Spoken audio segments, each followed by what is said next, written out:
আর সবার প্রথমে উঠে যাবে এই উম্মতের মধ্যে আমানত। কি উঠবে ভাই? এটা তো পুরো ঢাকা শহর থেকে উঠে গেছে। ঢাকা শহর কেউ কাউকে বিশ্বাস করতে পারে না। স্বামী পর্যন্ত স্ত্রীকে বিশ্বাস করতে পারে না, স্ত্রী স্বামীকে বিশ্বাস করতে পারে না, ভাই ভাইকে বিশ্বাস করতে পারে না, বোন বোনকে বিশ্বাস করতে পারে না। হ্যাঁ, ইমাম সাহেবকে কমিটি বিশ্বাস করতে পারে না, কমিটিকে ইমাম সাহেব বিশ্বাস করতে পারে না, মাহফিল কমিটিকে বক্তা বিশ্বাস করতে পারে না, বক্তাকে মাহফিল কমিটি বিশ্বাস করতে পারে না। হ্যাঁ, তারপর দেখা যায় যে বস, অফিসের বস কর্মীদেরকে বিশ্বাস করতে পারছে না, কর্মীরা বসকে বিশ্বাস করতে পারছে না, শাসক জনগণকে বিশ্বাস করতে পারে না, জনগণ শাসককে বিশ্বাস করতে পারে না। সর্বত্র চলছে অবিশ্বাস, অবিশ্বাসের যুগ। বাজারে যাবেন এই কেনাকাটা করতে, বলবে একদম টাটকা হয়, একদম ফ্রেশ, 7 দিনের জিনিস নরমালিন মাইনে আপনি খাওয়াই দিয়ে দিল। বিরিয়ানি তো আমাদের এখানকার একটা কালচার। বিরিয়ানির ইয়েতে যাবেন, গরু বলে যে কত কুকুর শিয়াল খাওয়াই দিচ্ছে আল্লাহ ভালো যান, তাই না? গরু খাসি বলে কুকুর শিয়াল খাওয়াই দিচ্ছে, একদম তাজা দেশি মুরগি বলে মরা মুরগি খাওয়াই দিচ্ছে। হ্যাঁ, বড় বড় রিনাউন কয়েকটা অভিযান করলো না কয়েকদিন আগে, দেখলেন মানুষকে মারার মতো বিষাক্ত রং মিশিয়ে খাওয়াই দিচ্ছে। আমানত সবার আগে উঠে যাবে, আমানত, বিশ্বাস। আমানতদার ব্যক্তিকে বলা হবে খেয়ানতকারী ব্যক্তি, আর খেয়ানতকার যে ওকেই বলা হবে আমানতদার। যে আমানতদার তাকে বলা হবে খেয়ানতকারী, আর যে খেয়ানত করে ওকেই বলা হবে আমানতদার। তখন আল্লাহ পাকের আযাব আসবে প্রতিটা ক্ষেত্রে। বলবে যে ভাই মাছটা ফ্রেশ, দেখবেন যে পচা মাছ, ভাই যে ফ্রেশ গরুর মাংস, দেখবেন যে ওটাকে একদম ইঞ্জেকশন মেরে মেরে মেরে গরুটাকে ফুলাই দিয়েছেন। কোনো কোনো সময় দেখা যায় ডাব খেতে আসেন শহরে, ডাব রাস্তার পাশে ডাব বিক্রি করতেছে, ডাব কেটে দেখবেন পানি অর্ধেক নাই, সিরিঞ্জ দিয়ে পানি বের করে ফেলছে। কোন যুগে আসে? এটা আমাদের শহর ভাই, আমাদের শহর, যেখানে আমরা সবাই দাড়ি টুপি নিয়ে ঘুরে বেড়াই। আমরা বাইরে একটা অভিনয় করতেছি, আমরা আসলে বাইরে একটা অভিনয় করতেছি। আমরা মনে হয় নিজের সাথেই অভিনয় করছি, আমরা এখন মনে হয় নিজেদের সাথেই নিজের অভিনয় করছি। বাইরে গিয়েছি স্ত্রী শপিং করতে, এদিকে বয়ফ্রেন্ডের সাথে ডেটিং মেটিং করে বাসায় এসে স্বামীকে বলছে তোমার জন্য শার্ট কিনে নিয়ে আসলাম। হ্যাঁ, এদিকে স্বামী বাসা থেকে বের হয়েছে, ওইদিকে অফিসের কলিগদের সাথে দুই চারটার সাথে তার অবৈধ সম্পর্ক।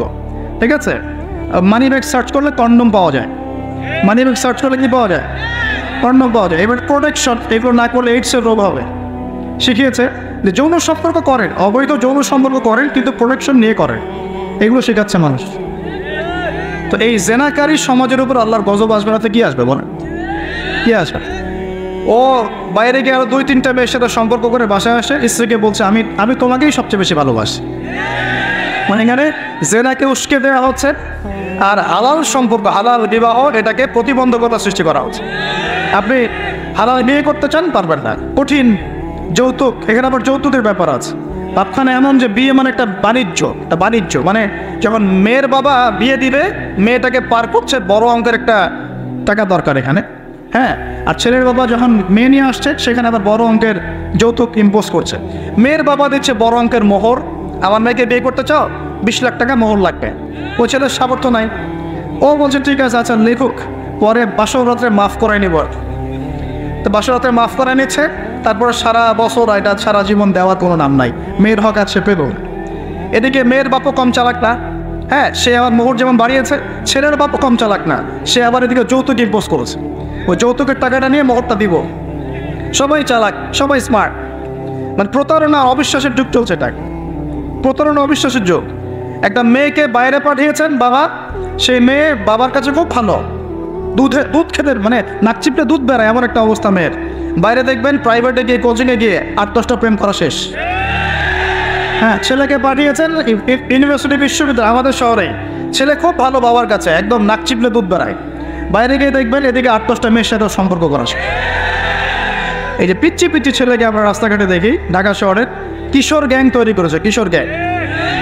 হ্যাঁ, গুন্ডা মেয়ে, ওই তামিল কিছু মুভিজ দেখায়, হ্যাঁ, মারামারি করছে, একটা ঘুষি দিলে একদম গাছের উপর উঠে যায়। হ্যাঁ, ওগুলো দেখে শিখছে, হকি স্টিক নিয়ে, চাকু চাপাতি নিয়ে ঘুরে বেড়াচ্ছে। আমরা টঙ্গি দিয়ে আসার সময় দেখেছি আমাদের সামনে, আমাদের গাড়ির সামনে দৌড় দিয়ে ছো মেরে একটা মেয়ের কান থেকে একদম দুল ছিঁড়ে নিয়ে চলে যাও। কানে দুল পড়ে আছে একটা মহিলা, কান টেনে ছিঁড়ে নিয়ে চলে গেল। মোবাইল ফোনে কথা বলছেন, গ্লাসটা খোলা, এইটুক সময়ের মধ্যে ছো মেরে মোবাইল ফোন নিয়ে চলে গেল। হ্যাঁ, এটা আমাদের শহর। ছোটো ছোটো বাচ্চাকে 10 বছর 15 বছর হাইস্ট 20 বছর বয়স কিশোর গ্যাং। আবার এতটুকু টুকু ছেলেকে দেখেছি এই যে কিছু প্লাস্টিকের মধ্যে কি জানি টানে আমাদের শহরের মধ্যে মাদক সর্বত্র আমাদের যুব সমাজ, এই শহরের যুব সমাজ দেখবেন যাদের বাপের একটু টাকা পয়সা আছে ওকে আর কে পায়, ওকে একটা বাইক কিনে দিয়েছেন, হ্যাঁ ওই R15 টাইপের একটা বাইক দিয়েছেন, ব্যাস দাবরায় সারা দুনিয়া ঘুরে বেড়াবে। আর এই তো আমরা যে রাস্তাগুলোতে হাঁটাচলা করে পিছনে মেয়ে তো থাকবেই বাইক থাকলে।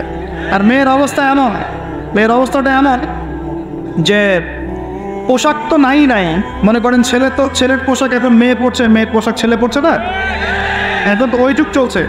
এখন এই পোশাক পরে ছেলেকে পিছন থেকে এমনভাবে জড়িয়ে ধরে যাচ্ছে রাস্তা দিয়ে ওপেনলি পাবলিকলি, মনে হচ্ছে ওর স্বামী মনে হয়। আপনি কি আপনার স্ত্রীকে নিয়ে এভাবে ঘুরে বেড়ান? আপনি নিজে আপনার স্ত্রীকে নিয়েও এভাবে ঘুরতে লজ্জাবোধ করেন, আর তার সাথে তার কোনো হালাল সম্পর্কই নাই, জড়ায় ধরে ঘুরে বেড়াচ্ছে। মনে হচ্ছে খালি ওই বাইকের মধ্যে একটা বালিশ দিতে পারলে ভালো হতো, একটা বালিশ একটা শোয়ার জায়গা দিলে বাকি কাজটা এখানেই করে ফেলাই পাবলিকলি। নবীজি এটাই বলেছিলেন যে শেষ জামানায় রাস্তাঘাটে মানুষ জেনা করবে, এটা দেখার জন্য ঢাকা শহর সবচেয়ে ভালো জায়গা। এখন ঢাকার মতো বড় বড় যে শহরগুলো আছে না, সবগুলো এগুলো জাজল্যমান দৃষ্টান্ত হয়ে আছে।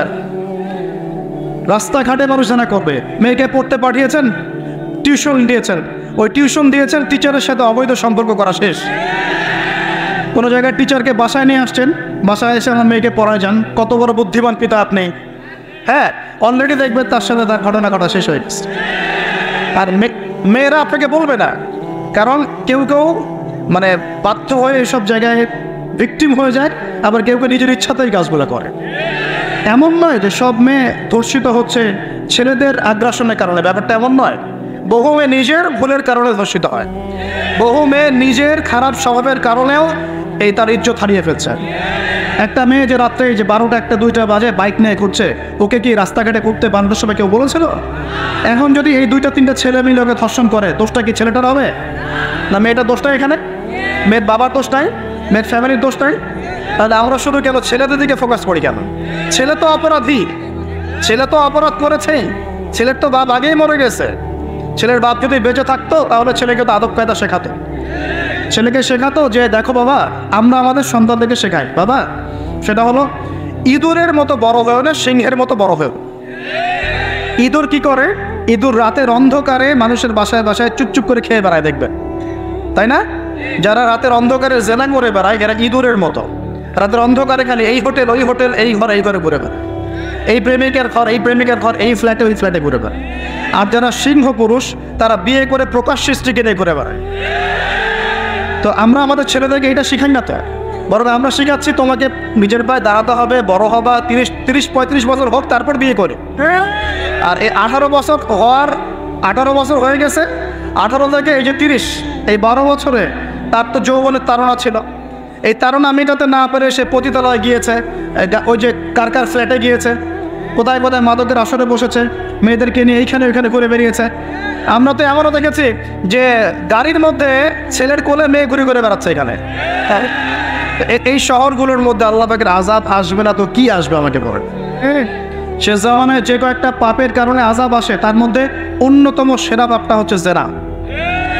আমরা এই শহরটাকে জেনার শহর বানিয়ে ফেলেছি এখন, জেনার শহর। এগুলো গেল অবিবাহিতদের কথা। ইভেন ইউনিভার্সিটিগুলোর মধ্যে গিয়ে দেখ, ইউনিভার্সিটিতে গোল করে গ্রুপ স্টাডি করছে, গোল করে, এবং ছেলের কাপড় মেয়ে পড়ছে, মেয়ের কাপড় ছেলে, কাপড়ের কোনো বালাই নাই। নবীজি বলেছিলেন শেষ জামানায় 2 শ্রেণীর মানুষ আসবে, আমি এদেরকে দেখি নাই। নবীজি দেখেন নাই মানে 1400 বছর আগে ওরা ছিল না।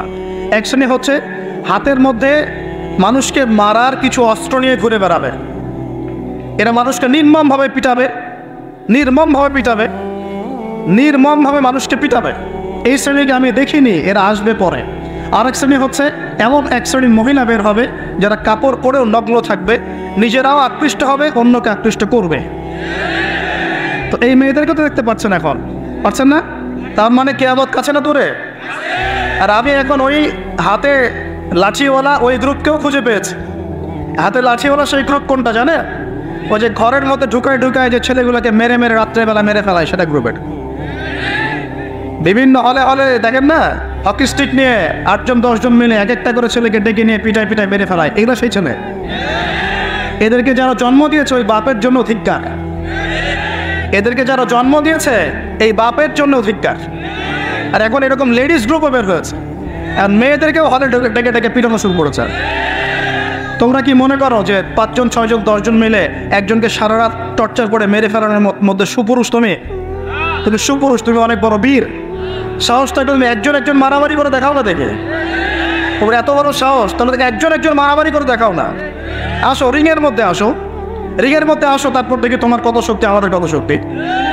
একজন 1-on-1 ব্যাটেলে আসো, দেখি খালি হাতে 1-on-1 ব্যাটেলে আসো। 8 জন 10 জন মিলে একটা বুয়েটের ছেলে, একটা মেডিকেলের ছেলে, একটা অমুকের ছেলে, তমুকের ছেলে, বাবা মায়ের স্বপ্ন লালন করা ছেলেগুলোকে ঘরের মধ্যে ঢুকাবা, সারা রাত পিটায় মেরে ফেলবা, এটাকে তোমরা সাফল্য মনে করো, বীরত্ব মনে করো? এই ছেলেগুলোকে জন্ম দিয়েছে যে পিতা মাতায়, এদের জন্য ধিক্কার আমার পক্ষ থেকে। আপনারা এইসব সন্তান জন্ম দিতে গেলেন কেন? খিদির আলাইহিস সালাম বেঁচে থাকলে ছোটবেলায় মেরে ফেলতো এদেরকে। ওই যে খিদির আলাইহিস সালাম ছোটবেলায় একটা বাচ্চাকে মেরে ফেলছিলেন না? মুসা আলাইহিস সালাম বলেছিলেন যে একটা বাচ্চাকে কেন মেরে ফেললেন? তখন খিদির আলাইহিস সালাম বলেছিলেন, এই ছেলেটা যদি বড় হয়, বড় বলে অনেক বড় কাফের হবে। আল্লাহ আগে জানিয়ে দিয়েছেন, এই জন্য আগে মেরে দিয়েছে। এই বাচ্চাগুলোকে নিতে গেলেন কেন? কোনো রকম লজ্জাবোধও নাই, চক্ষু লজ্জা নাই। এরপর যখন আইন শৃঙ্খলা বাহিনী এদেরকে অ্যারেস্ট করে নিয়ে যায়, বীরের মতো হাসতে হাসতে চলে যায়। ও জানে যে আমার কোনো সমস্যা হবে না, পাক খবর দিয়ে বেরিয়ে চলে আসবে। তোমরা এগুলোকে বীরত্ব মনে করো, তোমরা বীরত্ব মনে করো, সুপুরুষ হয়ে গেছো তোমরা। এতই যদি ক্ষমতা থাকে, সাহস থাকে, তো একজন মারামারি করো না কেন? 1-on-1 ব্যাটেল আসে, তারপর দেখো কে জিতে কে হারে। একটা মেয়েকে আপনি ঘরের মধ্যে ঢুকায় সারা রাত পিটাবেন, মেয়েটা কাঁদতে কাঁদতে বলছে আমার পায়জামা পর্যন্ত খুলে ফেলেছে টান দিয়ে। আরে তোর মায়ের পায়জামাকে খুলে ফেললে তোর কেমন লাগবে? তোর বোনের পায়জামাকে খুলে ফেললে তোর কেমন লাগবে? কোন সাহসে তুই একটা মেয়ের পায়জামায় হাত দিস? এত বড় সাহস! আর এদেরকে আমরা তোলাতলা করে মানুষ করি। ছাত্র পড়তে গিয়েছে, বাবা মার স্বপ্ন লালন করা ছাত্র, ছেলেটা ইঞ্জিনিয়ার হবে, ছেলেটা মেডিকেল সায়েন্সে পড়ে বড় একজন ডক্টর হবে, পিটায় মেরে ফেলে দিল তাকে। এত বড় সাহস! আর আমরা কিছুই বলতে পারলাম না, কিছু করলাম না। কি একটা অবস্থা চলছে! এগুলো যখন চলতে থাকবে একটা কওমের মধ্যে, আপনার মনে হয় যে আল্লাহর পক্ষ থেকে রহমত নেমে আসবে? লা ইলাহা ইল্লাল্লাহ বলা একজন মানুষ যদি বেঁচে থাকে, ওই একজন মানুষের সম্মানে আল্লাহ পাক কিয়ামত দিবেন ইনশাআল্লাহ। সে একজন মানুষকে এভাবে নির্মমভাবে পিটিয়ে মেরে ফেলো তোমরা। এখন মানুষকে পেটানো শুরু করেছো। নবী সাল্লাল্লাহু আলাইহি ওয়াসাল্লাম শেষ জামানের হাদিস সম্পর্কে বলেছিলেন যে আমি এক শ্রেণীর মানুষকে দেখি নাই যারা আসবে মানুষকে নির্মমভাবে মারবে, নির্মমভাবে মানুষকে পিটিয়ে মারবে। আর কোরআন খুলে দেখেন, একটা জাতির কথা আল্লাহ পাক বলেছেন, এই জাতির নাম হচ্ছে আদ জাতি। কোন জাতি ভাই? এই আদ জাতিকে আল্লাহ পাক ধ্বংস করেছিলেন ঝড় দিয়ে, ঝড় ঝাপটা দিয়ে। আল্লাহ পাক এই কওম সম্পর্কে বলেছেন ওয়াইযা বাতাসতুম জাব্বারিন, ওরা শিরক কুফর তো করতোই, কিন্তু এর পাশাপাশি একটা বড় পাপ করত। ওই পাপটা হচ্ছে এরা যখন মানুষকে পেত পিটিয়ে মেরে ফেলতো, নির্মমভাবে পিটিয়ে মেরে ফেলতো। এই আদ জাতির পাপ তোমরা করা শুরু করেছো। আর আমাদের শহরে এগুলো চলছে না? এখন দিনে দুপুর রাস্তাঘাটে এগুলো চলছে। শিক্ষা প্রতিষ্ঠানে গিয়ে এগুলো মাস্তানি করতে গিয়েছো তোমরা। আমার ভাই হয়ে যদি এই কাজ করো, আমি তোমার চেহারা পর্যন্ত দেখতে যাবো না ইনশাআল্লাহ। আল্লাহ রাব্বুল আলামিন আমাদেরকে উমরের শাসন দান করুন বলি। একটা মাস উমরের শাসন যদি চলে না, দেখবা সব লাইনে চলে আসছে ইনশাআল্লাহ। একটা মাস খালি ধর্ষণের বিচার করা শুরু করেন, ধর্ষণ করার সাহস খুঁজে পাবেন ইনশাআল্লাহ। কোনো মাদ্রাসাতে আমরা দেখেছি, কোনো মাদ্রাসাতেও এই যে হাফেজ ছাত্র হতে গিয়েছে, বাবা মা হাফেজ বানাবে, মাদ্রাসায় পাঠিয়েছে, মাদ্রাসার শিক্ষক ছেলেটাকে বালাৎকার করে রেখে দিয়েছে। হ্যাঁ, ঢাকা শহরের ঘটনা বলছে। আমাদের সন্তান থেকে কোথায় পাঠাবো তাহলে? পাপ যেই করুক পাপী। এখানে যদি দাড়ি টুপিওয়ালা মানুষও পাপ করে, তাকেও শাস্তির আওতায় নিয়ে আসতে হবে আল্লাহ পাক তৌফিক দেন। মাদ্রাসায় আপনি ছাত্রকে বালাৎকার করবেন, মাদ্রাসায় আপনি সমকামিতা করবেন, আপনার তো লিঙ্গ কেটে জাতির সামনে উপস্থাপন করা দরকার। উমরের শাসন হলে এটাই হতো। উমরের শাসন হলে আল্লাহর কসম করে বলছে এগুলোই হতো। ওয়াজ মাহফিলগুলোকে, দিনের এই পবিত্র আমানতগুলোকে অনেক জায়গায় ঠাট্টা মশকরের পাত্র বানানো হয়েছে। কোথাও দেখা যায় যে ওয়াজ মাহফিল সিজনে যে বললাম ডিজে জিকির চালু করা হয়েছে। ফাইজলামি শুরু করছো দিন নিয়ে, তোমরা ফাইজলামি শুরু করছো। ইনশাআল্লাহ তাআলা অচিরেই এই উম্মতের মধ্যে এমন নেতৃত্ব আসবে ইনশাআল্লাহ, যে নেতৃত্বের আন্ডারে ইনশাআল্লাহ তাআলা জমিন থেকে জুলুমের শেকড় উপরে যাবে ইনশাআল্লাহ। আমরা আল্লাহর কাছে দোয়া করি, আল্লাহ পাক আমরা বেঁচে থাকি না থাকে এমন প্রজন্ম যেন আল্লাহ পাক নিয়ে আসেন ইনশাআল্লাহ। সারা দুনিয়া জুড়ে ফাইজলামি শুরু হয়ে গেছে, সারা বিশ্ব জুড়ে এই যে পশ্চিমাদের যে আগ্রাসন, মুসলিম বিশ্বের আনাচে কানাচে অসহায় মুসলিমদেরকে নির্যাতন করা হচ্ছে নির্মমভাবে। একটা বাচ্চা সে জানে না যে শিয়া কি সুন্নি কি, বোম মেরে নষ্ট উড়িয়ে দেওয়া হল, মাথার খুলি উড়িয়ে দেওয়া। একটা বাচ্চা, একটা মা জানে না শিয়াইজম কি সুন্নিজম কি, মিসাইল মেরে বোম মেরে হত্যা করে দেওয়া। ফাইজলামি শুরু হচ্ছে সারা বিশ্ব জুড়ে, এগুলোই চলতেছে। সারা বিশ্ব জুড়ে মিডিয়ার মধ্য দিয়ে মুসলিমদেরকে আজকে সন্ত্রাসী বানানো হয়ে গেছে। সারা বিশ্বে রক্তও ঝরবে আমাদের, আবার আমাদেরকেও সবাই সন্ত্রাসী বলে বেড়াবে। নাটক শুরু করেছে নাই নাটক। সারা বিশ্ব জুড়ে সবচেয়ে শান্তিকামী মানুষ কারা? আমরা অন্য কেউ আছে? সারা বিশ্বের মানুষের, নিরীহ মানুষের রক্ত কাদের হাতে লেগে আছে? আমাদের হাতে। আমরা ইরাকে মানুষ হত্যা করেছি, আমরা আফগানিস্তানে মানুষ হত্যা করেছি, আমরা উইঘুরদেরকে হত্যা করেছি, আমরা রোহিঙ্গাদেরকে হত্যা করেছি, আমরা বিগত 12, 14, 15 বছর ধরে সিরিয়াতে বাচ্চাদেরকে হত্যা করেছি, বিগত প্রায় 70 বছর থেকে প্যালেস্টাইনে আমরা মানুষকে হত্যা করেছি। আমরা কি এই যে লেবানন, জর্ডান এই জায়গাগুলোতে মানুষকে আমরা মারছি? তাহলে সারা বিশ্বে আমাদেরকে আজকে সন্ত্রাসী কেন বলা হবে? কী কারণে বলা হবে? আর আমরা কেউ কোনো কথাও বলি না, মন থেকে ঘৃণাও করি না। এই কথাগুলো বলবেন কারা? বলবেন তো আলেমারা। এখন যদি আমরা এই ওয়াজ মাহফিলের স্টেজগুলোকে সার্কাসের মঞ্চ বানিয়ে ফেলি, এই আমানতের হক কে আদায় করবে? কে আদায় করে? আল্লাহ পাক আমাদের সবাইকে বোঝার তৌফিক দান করুন। আমরা আশা করি ইনশাআল্লাহ তাআলা আমাদের উপরে যারা আছেন তাদের বোধোদয় হবে ইনশাআল্লাহ তাআলা। আর আল্লাহ পাকের গজব যখন নেমে আসবে কেউ ঠেকাতে পারবে না ইনশাআল্লাহ। আমি বলে দিয়েছি প্রথমেই, সব কিছুর মালিককে, সব ক্ষমতা কার হাতে? প্রিয় যুবক ভাইয়ের স্পেশালি আগামী দিনে ইসলামের পতাকা হাতে নিয়ে বিশ্বকে চ্যালেঞ্জ করার জন্য এখন থেকে প্রস্তুত হয়ে যান। একদিনের মাহফিল দিয়ে কিচ্ছু হবে না, একদিনের মাহফিল দিয়ে গরম বক্তব্য দিয়েও কিছু হবে না। আপনাদের সবাইকে কনস্ট্রাকটিভ কাজ করতে হবে। প্রত্যেক মুসলিম ভাইকে 5 ওয়াক্ত নামাজ আদায় করতে হবে, আল্লাহ পাক তৌফিক দান করেন। প্রত্যেক ভাইয়ের যাদের যাকাত ফরজ হয়েছে, যাকাত অবশ্যই দিতে হবে। বেশি বেশি দান সদকা করবেন। নিজের পরিবারের মধ্যে কোনোভাবেই অনইসলামিক কোনো সংস্কৃতি আসতে দিবেন না। নিজের পরিবারের মধ্যে পর্দা প্রতিষ্ঠা করবেন। কোনো অবস্থাতেই হারাম রিজিকের দিকে যাবেন না ইনশাআল্লাহ। আপনার সন্তান সন্ততিদেরকে ছোটোবেলা থেকেই মুসলিম রূপে মানুষ করবেন, কোনো রকম অমুসলিম কালচারে বড় করবেন না। আপনার সন্তানদেরকে ছোটোবেলায় কোরআন শেখাবেন, হাদিস শেখাবেন, আলেম ওলামার সহবত দিবেন, হকপন্থী আলেম চিনবেন, তাদের কাছে সন্তানদেরকে পাঠাবেন ইনশাআল্লাহ। ইসলামকে নিয়ে ঠাট্টা বিদ্রুপ করবেন না, রং তামাশা করবেন না। এই যুগ সম্পর্কে সচেতন থাকবেন। কি হচ্ছে, কি চলছে, হাদিসে কি আছে, কোরআনে কি আছে, সামনে কি হতে পারে, সচেতনতা তৈরি করবেন।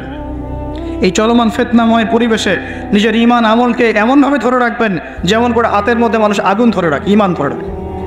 পরিবারের মধ্যে বেপরদামিকে স্থান দিবেন না। পরিবারের ছেলে কি করছে, মেয়ে কি করছে, আপনার আত্মীয় স্বজনের হক ঠিক আছে কিনা, প্রতিবেশীর হক ঠিক আছে কিনা, প্রতিটা বিষয়ে as a Muslim leader of the family আপনাকে এগুলো দেখতে হবে, আল্লাহ পাক তৌফিক দান করুন।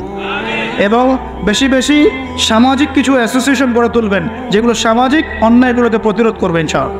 সামাজিকভাবে ন্যায় ছড়িয়ে দিবে, সামাজিকভাবে ইসলাম ছড়িয়ে দেবে ইনশাআল্লাহ তাআলা। শিক্ষা প্রতিষ্ঠান গড়ে তুলবেন যেখানে জেনারেল এবং ইসলামিক শিক্ষার সমন্বয় থাকবে, আলোকিত প্রজন্ম গড়ে উঠবে ইনশাআল্লাহ তাআলা। এরকম সমাজের অবস্থায় কি আল্লাহর আযাব আসবে না রহমত আসবে? এই হচ্ছে আমাদের সমাজের অবস্থা। এখন কতগুলো বলে শেষ করব। প্রতি ঘরে ঘরে ব্যভিচার ঢুকে পড়েছে, ঘরে ঘরে ব্যভিচার, পরকীয়া ঢুকেছে, পরকীয়া। আর অর্থনৈতিক ক্ষেত্রে ঘরে ঘরে ঢুকেছে সুদ আর সুদ, ঘুষ ঢুকেছে ঘুষ, এদিকে সুদ ঢুকেছে, দুর্নীতি ঢুকেছে, অন্যের সম্পদ অন্যায়ভাবে হস্তক্ষেপ করার নোংরা সংস্কৃতি ঢুকে পড়েছে প্রত্যেক জায়গায় জায়গায়। আমাদের ইয়াং জেনারেশন নিজেদের ইতিহাস ভুলে গেছে যে আমরা কার উত্তরসূরি। খালিদ বিন ওয়ালিদের নামও তারা জানে না, ওমর ইবনে খাত্তাবের নাম জানে না, তারেক বিন জিয়াদকে চিনে না, মুহাম্মদ বিন কাসিমকে চিনে না। এরা ক্রিস্টিয়ানো রোনাল্ডোকে চিনে, এরা মেসিকে চিনে, নেইমারকে চিনে, এরা আমাদের ক্রিকেটারদেরকে চিনে। মাশাআল্লাহ, দেখো দিন দিন আমরা বিপদে যাচ্ছি, তারা হেদায়েতের দিকে আসছে। যারা এখন বিপদকামী ছিলেন আমরা মনে করতাম, তারাই এখন হেদায়েতের দিকে আসছেন। আর আমরা এখন মুসলিম ঘরে জন্মগ্রহণ করে নামাজ ছেড়ে দিচ্ছি, কোরআন পড়া ছেড়ে দিচ্ছি। এটা কি ধরনের কথা? আমার পরিবারের মা বোনরা কীভাবে বেপরদায় বাইরে যায়, আমার পরিবারের কর্তা আমি কেমন করে আমার পরিবারের স্ত্রী সন্তান মেয়েরা বাইরে বেপরদায় যাবে, কিভাবে যাবে? আমি তো পরিবারের কর্তা, আমি পরিবারের স্বামী, আমার স্ত্রী কেমন করে বেপরদায় বাইরে যাবে? আমার ছেলে কেন নামাজ পড়বে না? নামাজ না পড়ে সে ভাত খাবে কিভাবে? নামাজ না পড়ে আমার পরিবারে আমার ছেলে ভাত খাবে কিভাবে? আমার মেয়ে কেমন করে ভাত খাবে? অতএব পরিবারটাকে শক্ত করেন, হালাল খান, সামাজিকভাবে ইসলামটাকে এগিয়ে নেন, ইনশাআল্লাহ দেখবেন একদিন বড় পরিসরে ইসলাম কায়েম হয়ে যাবে ইনশাআল্লাহ। আর আমরা কারোর জন্য বদদোয়া করবো না, আমরা দোয়া করবো আল্লাহ পাক যেন ঊর্ধ্বতন কর্তৃপক্ষ সবাইকে হেদায়েত দান করেন এবং অন্যায়ের বিরুদ্ধে দাঁড়ানোর তৌফিক দান করেন এবং তাদের হাতে হলেও আল্লাহ পাক যেন ন্যায় প্রতিষ্ঠা করার তৌফিক দান করেন। আর ন্যায় কোনটা ন্যায় কোনটা অন্যায় এগুলো এসব প্রোটেস্ট্যান্ট মুসলিমরা আপনাদেরকে শেখাতে পারবে না। যারা ইসলাম, কোরআন, সুন্নাহ, সমকালীন বিশ্ব ইতিহাস, অর্থনীতি, সংস্কৃতি, দেশীয় কালচার সব সম্পর্কে জ্ঞান রাখে, এই মানুষরা আপনাকে বলতে পারবে কোনটা সত্য কোনটা মিথ্যা, কোনটা হক কোনটা বাতিল। একজন কবর পূজারী আপনাকে কি হেদায়েত দেবে? একজন মাজার পূজারী আপনাকে কি হেদায়েত দেবে? একজন বেদাতি আপনাকে কি হেদায়েত দেবে? হেদায়েত তো নিতে যান খালি ওদের কাছে, আর জ্ঞানী মানুষকে তো মূল্যায়ন করেন না। যারা বুদ্ধি বিক্রি করে খায় ওদের কাছে পরামর্শ নিচ্ছেন। আর কিছু বিষয় বলতে বলতে মুখের ফেনা উঠিয়ে দিলাম, তারপরেও কোনোদিনও বললেন না যে হ্যাঁ কথাটা গ্রহণ করা যায়। কি আশ্চর্য! যখন একটা সমাজের মধ্যে এই পাপগুলো ছড়িয়ে পড়বে তখন আল্লাহ পাকের গজব আসবে, এটা আসবেই। প্রতিরোধ করার কোনো সুযোগই নাই, আপনাকে প্রতিকারও করার কোনো সুযোগ নাই। তওবা করে আল্লাহর কাছে ফিরে আসতে হবে, এটাই সলিউশন। এই যে আমরা শহরের কথাই বলছিলাম, আমাদের সমাজের অন্যতম বড় একটা কিয়ামতের আলামত হচ্ছে উঁচু উঁচু বিল্ডিং নির্মাণের প্রতিযোগিতা। নবীজি জীবনের শেষের দিকে যে হাদিসগুলো বলেছেন, শেষের দিকে, তার মধ্যে কিয়ামতের বড় দুইটা আলামত বলেছেন। তার মধ্যে একটা হচ্ছে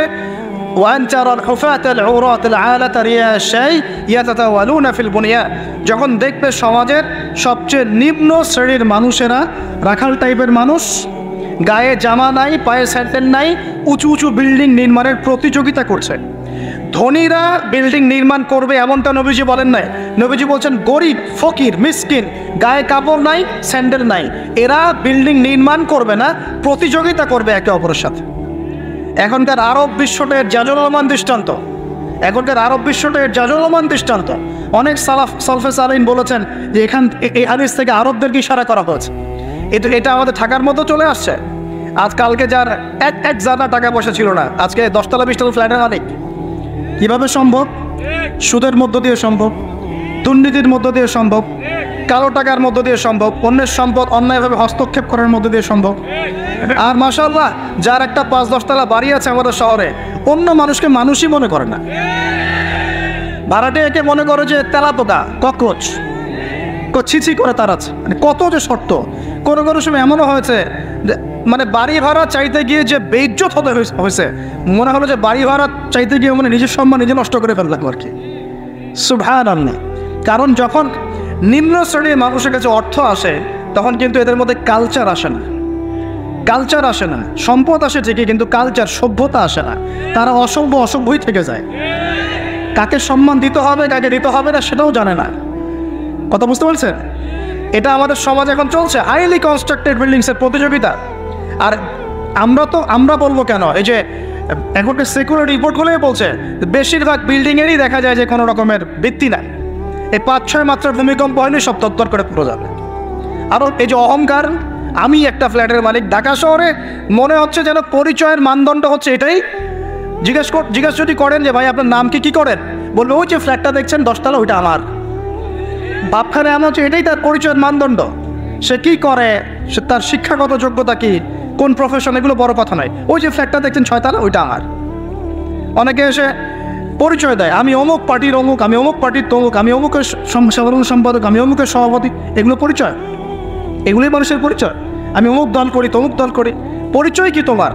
তুমি কি এই পরিচয় দিয়ে কাল কিয়ামতের মাঠে আল্লাহর সামনে দাঁড়াবা? তোমার পরিচয়টা কি? পরিচয় হচ্ছে তোমার শিক্ষাগত যোগ্যতা কি, তুমি সমাজকে কতটুকু সার্ভ করতেছো, তোমার ইলমি যোগ্যতা কি, তুমি 5 ওয়াক্ত নামাজ পড়ো কিনা, তুমি ইসলামপন্থী কিনা, তোমার সুন্নত আছে কিনা, তুমি দিনের জন্য কি করো, এগুলো তোমার পরিচয়। আল্লাহ রাব্বুল আলামিন আমাদের কথাগুলো বোঝার তৌফিক দান করেন। আমাদের সমাজে হাইলি কনস্ট্রাক্টেড বিল্ডিংসের প্রতিযোগিতা চলছে। দেখেন, বিল্ডিং নির্মাণ করা পাপের কিছু নয়, কিন্তু এগুলোর মধ্য দিয়ে অহংকার করাটাই পাপের। আর অহংকার করলে আল্লাহ পাক এগুলোকে ধসিয়ে দিতে সময় নেবেন না। আল্লাহ পাক আমাদেরকে বোঝার তৌফিক দান করুন। আমাদের সমাজে রন্ধ্রে রন্ধ্রে এগুলো চলছে, আমাদের খেয়ানত, অবিশ্বাস, সুদ চলছে, জেনা চলছে, ফ্ল্যাটে ফ্ল্যাটে জেনা চলছে, ফ্ল্যাটে ফ্ল্যাটে জেনা। আর জেনা মানে শুধু শারীরিক ইলিগেল ফিজিক্যাল রিলেশনশিপই নয়, জেনার মধ্যে চোখের জেনা আছে, কথার জেনা আছে, চলাফেরার জেনা আছে। নবীজি বলেছেন শেষ জামানায় এক শ্রেণী মেয়ে আসবে যারা পুরুষের কাপড় পরে ঘুরবে। এটা দেখার জন্য আপনি ঢাকার শপিং মলে চলে যান, শপিং মলে যান, কেয়ামত দেখতে পারবেন। কেয়ামত কাকে বলে? কেয়ামত কাকে বলে? কেউ কেউ দেখা যায় সুন্দর সুন্দর বোরখা বানিয়ে নিয়েছে, যে বোরখাগুলো পরেও তার মানে শরীরের কাঠামো স্পষ্ট বোঝা যাচ্ছে।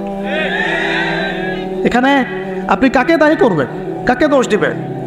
অবৈধ সম্পর্ক, অবৈধ সম্পর্ক ঢাকা শহরে রন্ধ্রে রন্ধ্রে ঢুকে গেছে। অবৈধ টিনেজ 8-10 বছর, ক্লাস 8-এ পড়ে, ক্লাস 9-9-এ পড়ে, 10-এ পড়ে, এদের মধ্যে ইলিগেল সম্পর্ক চলছে। ইউনিভার্সিটিতে পড়ে, স্কুল কলেজ পাশ করে বিশ্ববিদ্যালয়ে গিয়েছে, ব্যাস ও মনে হয় যে একেবারে পাখা ওর বজায় গেছে, যা ইচ্ছা তাই করতে পারে। মেয়েকে দিয়েছেন একটা স্মার্টফোন, ব্যাস নষ্ট হয়ে গেছে। ছেলেকে দিয়েছেন একটা বাইক, ও দেখ মাদকের আসরে বসে আছে। কি একটা অবস্থা! এই যুব সমাজ কি আগামী দিনে ইসলামের পতাকা বহন করবে? এই যুব সমাজকে দিয়ে ইসলামের বিজয় লাভ হবে, নাকি আমাদের একটা ইমান দীপ্ত যুব সমাজ দরকার? কোনটা? আল্লাহ পাক আমাদের সবাইকে আল্লাহর পক্ষ থেকে ইমান দান করুন। আর আমি আর লম্বা করতে থাকলে সারা রাত যাবে গা। আমি আপনাকে গুছায় নিয়ে এসে শেষ করে দিচ্ছি যে এর পাশাপাশি কোন কোন পাপ ছিল, যে পাপগুলোর কারণে আল্লাহ পাক এই গজবগুলো দিয়েছিলেন, এবং এই ঢাকা শহর সহ এই বড় বড় শহরগুলো এই পাপের মধ্যে আছে কি না আপনি নিজেই যাচাই করেন। যাচাই কে করবে? আপনি যাচাই করবেন, আমি যাচাই করবো না। 1 নম্বর শিরকের পাপ আছে না নাই? কুফরির পাপ 2 আছে না নাই? আমানত উঠে যাওয়া আছে না নাই? আমানত উঠে যায় নাই? 3 নম্বর আমানত উঠে যাবে। 4 বিশ্বাস উঠে যাবে। বিশ্বাস উঠে গেছে না? বাবাও ছেলেকে বিশ্বাস করতে পারে না, এখন স্বামী স্ত্রীকে বিশ্বাস করতে পারে না। মনে রাখবেন, একটা সমাজে যদি বিশ্বাস না থাকে একের প্রতি অন্যের, এই সমাজের মধ্যে কখনো শান্তি আসবে না। আসবে? আসবে না। আপনি পরিবারেই শান্তি পাবেন না, সমাজ তো দূরের কথা। এবার আসেন 5 নম্বর হচ্ছে মাপে কম দেওয়া। মাপে কি হয়? এই মাপে কম দেওয়াটা আমাদের সমাজে পাপের মধ্যে নাই। ব্যবসায়ী যারা আছেন সতর্ক হয়ে যান। আপনি যদি মাপে কম দেন, এই পুরো রিজিক আপনার জন্য হারাম হয়ে যাবে, পুরো রিজিকটাই। এই রিজিকের ইবাদত আল্লাহর দরবারে যদি কবুল হয়, তাহলে কোরআন হাদিস মিথ্যা হয়ে যাবে। নাউজুবিল্লাহ। কোরআন হাদিস কি মিথ্যা? এই রিজিক যদি খেয়ে ইবাদত আল্লাহর কাছে কবুল হয়, তাহলে কোরআন সুন্নাহ মিথ্যা হয়ে যাবে। নাউজুবিল্লাহ। আল্লাহ পাক বলেছেন এই মাপে কম দেয়া হারাম রিজিক খেয়ে ইবাদত করলে ইবাদত কবুল হবে না। পৃথিবীতে সর্বপ্রথম কওমে মাদিয়ানকে ভূমিকম্প দিয়ে ধ্বংস করে দেওয়া হয়েছিল। তাদের প্রধান অপরাধ ছিল মাপে কম দেওয়া, যেটা আমাদের মধ্যে ছড়িয়ে পড়েছে। মাপে কম দিচ্ছি আমরা। এই যে রমজান মাস সামনে আসে, দেখে নিয়েন বহু ব্যবসায়ী তাহাজ্জুদ পড়বে, তারাবিও পড়বে, মসজিদে গিয়ে ফটর ফটর করা শুরু করবে, লাইট নাই কেন, এসি নাই কেন, ফ্যান চলে না কেন, বড় বড় কথা। সারা বছর তো মসজিদে আসে নাই, তারাবির নামাজে আসবে। আবার দেখবেন অনেকে সারাদিন তো মসজিদ নাই, জুমার দিনে যায়, জুমার দিনে গিয়ে বলে ইমাম সাহেব ওটা করেন নাই কেন, এই মুয়াজ্জিন সাহেব এটা করেন নাই কেন। আছে না এমন লোক? এই শ্রেণীর মানুষ আছে দেখবেন, এরাই ফটর ফটর বেশি করে রমজান মাসে। রমজান মাসে দেখবেন নামাজে তারাবিও করবে, মাপেও কম দেবে। এরকম লোক আছে না? মাপে যারা কম দেয়, এই পাপের কারণে সমাজের মধ্যে দুর্ভিক্ষ নেমে আসে। আমাদের অর্থনৈতিক অবস্থা এমন জায়গায় দাঁড়িয়ে আছে না, দুর্ভিক্ষ যদি চলে আসে অবাক হওয়ার কিছু নাই। দুর্ভিক্ষ চলে আসলে আপনার অবাক হতে পারেন, আমি অবাক হব না। এমন একটা জায়গায় দাঁড়িয়ে আছে, এমন একটা জায়গায় দাঁড়িয়ে। এবং রমজান, এই রমজান মাসে এমনি তো দ্রব্যের দাম বেড়ে যায়, এবার যার কী হবে আল্লাহ ভালো জানে। আমার মনে হয়, আমার ভয় হয়, একদম নিম্নবিত্ত মানুষ যারা এবার রোজা রেখে ইফতার যখন করবে, তখন হাত তুলে আল্লাহর কাছে বদদোয়া করা শুরু করবে। এটা আমার ভয় হয়। এবার অপেক্ষা করেন, দেখতে থাকেন সামনে কি হয়। প্রতিটা পণ্যের দাম অলরেডি বাড়া শুরু হয়ে গেছে। কিছু কিছু বৈশ্বিক কারণ আছে, এগুলোর কারণে যেমন বাড়ছে, আবার কিছু কিছু আমাদের নিজস্ব মানবসৃষ্ট কারণ আছে, এই কারণেও বাড়ছে। মানবসৃষ্ট কারণগুলো বুঝতে হলে আপনাকে বেসিক কিছু অর্থনীতি বুঝতে হবে। এটা পড়াশোনা করেন, দেখবেন আমি গত লেকচারে বলেছেন। আল্লাহ রাব্বুল আলামিন আমাদের সবাইকে হালাল খাওয়ার তৌফিক দান করুন। সমাধান কি তাহলে? সমাধান হচ্ছে অপচয় কমাতে হবে। 5টা খেজুরে ইফতার হয়ে গেলে 6 নম্বর খেজুর দান করে দেন। 6 নম্বর খেজুর দান করে দেন, সদকাগুলো বেশি বেশি বাড়িয়ে দেন। এই যে মানুষগুলো খেতে পারবে না ওদের ঘরে ঘরে গিয়ে ইফতারগুলো পৌঁছে দেন, মাসের বাজার করে দেন। যাদের সামর্থ্য আছে, জাকাত ফরজ হয়েছে, জাকাতগুলো দিয়ে দেন। আল্লাহ পাক তৌফিক দান করুন। দুর্নীতি বন্ধ করেন, কালো টাকা বন্ধ করেন। কত টাকা পাচার হয়ে গেল বিদেশে, সেগুলো কে ফিরিয়ে নিয়ে আসবে? এ দায়িত্ব কার? মনে রাখবেন, একটা পাপের হিসেব না দিয়ে কাল কিয়ামতের মাঠে কোনো দায়িত্বশীল পার পাবে না। এটা কোনো দায়িত্বশীল না। না এই যে আমি লেকচার দিচ্ছি না, আল্লাহ পাক আমাকেও দাঁড় করাবেন, দাঁড় করায় বলবেন তোমাকে আমি দিনের যে জ্ঞান দিয়েছিলাম সেই জ্ঞানের হক তুমি আদায় করেছো কিনা হিসেব দেওয়ার। এই যে বড় বড় মুফাসসিরে কোরআন, মুফতি, মুহাদ্দিস বসাচ্ছেন, পাংখা দিয়ে বাতাস করছেন, হ্যাঁ, চা খাওয়াচ্ছেন, কফি খাওয়াচ্ছেন। এক একজনকে আল্লাহ পাক দাঁড় করাবেন, বলবেন কোরআন সুন্নাহর যে আমানত দিয়েছিল সে আমানতের সাথে কতটুকু তুমি হক আদায় করেছো, হিসেব না দিয়ে পার পাবে না তুমি। আজ ফাইজলামি মনে করেছেন নাকি দিনকে? ঠিক একইভাবে সমাজের, রাষ্ট্রের দায়িত্ব আল্লাহ পাক যাদেরকে দিয়েছেন এক একজন ব্যক্তিকে আল্লাহ পাক দাঁড় করাবে। দাঁড় করে জিজ্ঞাসা করবেন কোন কোন জনগণের কোন কোন হক তুমি নষ্ট করেছো, কার কার হক দিয়েছো, কার কার দেও নাই, সবার সামনে হিসাব দাও, তারপর চাকরি পেয়ে যেতে পারো। ইবনে আব্বাস রাদিয়াল্লাহু আনহুমা থেকে বর্ণিত, নবী করিম সাল্লাল্লাহু আলাইহি ওয়াসাল্লাম বলেছেন যে মা মিন আইয়ামিন আমালু সালিহু ফীহিন্না আহাব্বু ইলাল্লাহ মিন হাদিহিল আইয়ামিল আশরা। আল্লাহ পাকের কাছে এই 10 দিন অর্থাৎ জিলহজ মাসের প্রথম 10 দিনের নেক আমল যত বেশি প্রিয়, আল্লাহর কাছে জিলহজ মাসের প্রথম 10 দিনের নেক আমল যত বেশি প্রিয়, অন্য কোনো আমল এত বেশি প্রিয় না।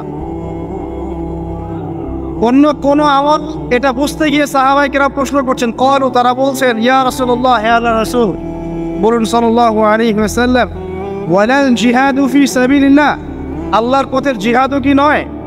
আমরা তো জানি ইসলামের সর্বোচ্চ চূড়া হচ্ছে আল্লাহর পথের জিহাদ। তো নবী সাল্লাল্লাহু আলাইহি ওয়াসাল্লাম বলছেন ওয়ালাল জিহাদু ফি সাবিলিল্লাহ, আল্লাহর পথের জিহাদও নয়, আল্লাহর পথের জিহাদও নয়।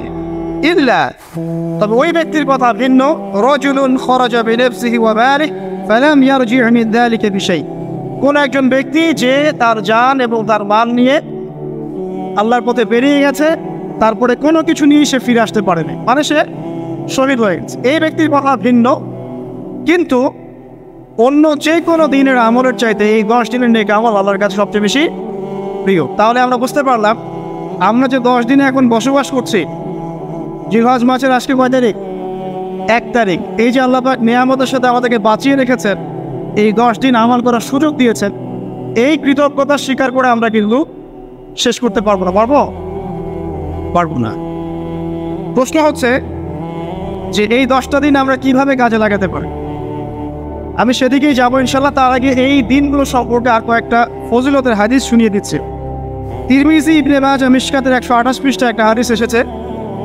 আবু হুরায়রা রাদিয়াল্লাহু আনহু থেকে বর্ণিত, নবী করিম সাল্লাল্লাহু আলাইহি ওয়াসাল্লাম বলেছেন যে দিনসমূহের মধ্যে এমন কোনো দিন নাই, আল্লাহর দিনগুলোর মধ্যে এমন কোনো দিন নাই যেদিন ইবাদত করা আল্লাহর কাছে জিলহজের 10 দিনের ইবাদতের চেয়ে বেশি প্রিয়।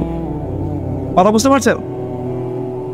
এরপরে নবী সাল্লাল্লাহু আলাইহি ওয়াসাল্লাম বলছেন, ইয়াদিলু সিয়ামু কুল্লি সিয়ামিন মিনহা বিসিয়ামি সানাতিন, এই 10 দিনের একটা সিয়াম বা একটা রোজা 1 বছর রোজা রাখার সমান। এই 10 দিনের একটা রোজা 1 বছর রোজা রাখার সমান। ওয়া কিয়ামু কুল্লি লাইলাতিন ফিহা বিকিয়ামি লাইলাতিল কদর, এবং এই 10 রাতের এক রাতের কিয়াম লাইলাতুল কদরের কিয়ামের সমান। আমরা জানি লাইলাতুল কদর সম্পর্কে আল্লাহ কি বলেছেন, লাইলাতুল কদরি খায়রুম মিন আলফি শাহর, 1000 মাসের ইবাদত হচ্ছে উত্তম। তাহলে আমরা বুঝতে পারছি যে এই 10 দিন 10 রাত কি আমল করতে হবে, এই হাদিসটা বলে দিচ্ছে। সিয়াম এবং কিয়াম, 10টা সিয়াম না পড়ে অ্যাটলিস্ট 3টা সিয়াম করা যাবে ইনশাআল্লাহ। পারা যাবে না? একটা সোমবার পাবো সামনে আমরা, ওটা রাখা যাবে ইনশাআল্লাহ। একটা বৃহস্পতিবার পাবেন, সেটাও রাখা যাবে ইনশাআল্লাহ।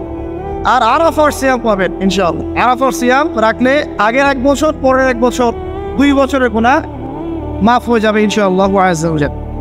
আর কিয়াম সম্পর্কে আমি সামনে বলছি ইনশাআল্লাহ তাআলা। এরপরে বাইহাকির একটা বর্ণনা আছে যে জিলহজ মাসের প্রথম দশকের রাতে, জিলহজ মাসের প্রথম দশকের রাতের প্রত্যেকটা নেক আমলকে 10 দিয়ে গুণ করা হয়, 10 গুণ বৃদ্ধি করা হয়। সুবহানাল্লাহ। আরও আছে বাইহাকি এবং ইসফাহানির বিশুদ্ধ সনদে হযরত আনাস বিন মালিক রাদিয়াল্লাহু আনহু থেকে বর্ণিত আছে, জিলহজ মাসের প্রথম দশকে প্রতিদিন 1000 দিনের সমান, মানে প্রতিদিনের আমল 1000 দিন আমলের সমান, এবং আরাফার দিনের মর্যাদা 10,000 দিনের সমান। আরাফার দিন যে ব্যক্তি ইবাদত করবে ইনশাআল্লাহ তাআলা সে 10,000 দিন ইবাদতের নেকি পাবে ইনশাআল্লাহ আযজা ওয়া জাল্লা। তো প্রথম কি করতে হবে সেটা এই হাদিস থেকে বলতে যাচ্ছে। হাদিসটা কি? উম্মে সালামা রাদিয়াল্লাহু আনহা থেকে বর্ণিত, নবী সাল্লাল্লাহু আলাইহি ওয়াসাল্লাম বলছেন যে জিলহজ মাসের চাঁদ যে ব্যক্তি দেখবে সে যেন তার নখ এবং তার চুল এগুলো যেন আর না কাটে। চাঁদ দেখে ফেলেছেন, কোরবানি করা পর্যন্ত এখন চুল আর নখ যেন সে না কাটে। যদি না কাটেন তাহলে কি হবে? আপনি একটা পূর্ণাঙ্গ কোরবানির নেকি পাবেন। আর একটা কোরবানির নেকি কি জানেন? কোরবানির পশুর গায়ে যতগুলো লোমকূপ আছে ততগুলো নেকি আপনার আমলনামায় যুক্ত হবে ইনশাআল্লাহ আযজা ওয়া জাল্লা। এগুলো হাদিস। এখন আমরা প্র্যাকটিক্যাল কিছু কথায় আসি যে কিভাবে আমরা এই 10টা দিনকে কাজে লাগাতে পারি। আমি সবার আগে দোয়া করছি আল্লাহ পাক যেন আমাকে সবার আগে এর উপর আমল করা তৌফিক দান করেন, আমার পরিবারকে তৌফিক দান করেন, এবং অতঃপর আপনাদের সবাইকে যেন আল্লাহ পাক এই তৌফিক দান করেন, আমিন। 1 নাম্বার,